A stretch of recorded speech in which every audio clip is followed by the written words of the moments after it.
Hey guys, this is Tushar from Gossip and in this video we are going to see how to resolve the EPDG error. In this video we are going to not discuss about the what is EPDG and why it is used in a phone. So if you want to know about it, then check our article, link is given below. Now in the first solution you just need to reboot your device or update it if any update is available. But if this is not solving error, then we are going to move forward to our solution 2. Now in this solution simply open the settings and go to app and notifications. Tap on show system and search for the app.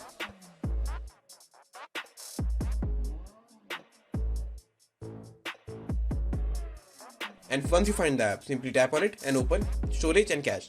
Now tap on clear cache and reboot your phone. This should solve your error. But if this solution is also not solving the error, then we have the solution third and final solution. Now in this step we are going to factory reset our phone. Now keep in mind, if you decide to factory reset your phone, then you cannot recover your data. All your user data and settings will be lost. Now for the solution, simply tap on settings and go to system. Now select reset options. Now tap on erase all data factory reset. Now again tap on erase all data and give confirmation. Now after giving the confirmation there is no coming back. Now let the process complete and keep in mind that your battery should be at least 70% or 75%. This is done to avoid any hard breaking or any complication in the process. So this was for today guys. Put any of your query in the comment section below and do not forget to like, share and subscribe my channel, and if you want to see more useful videos then check out our YouTube channel.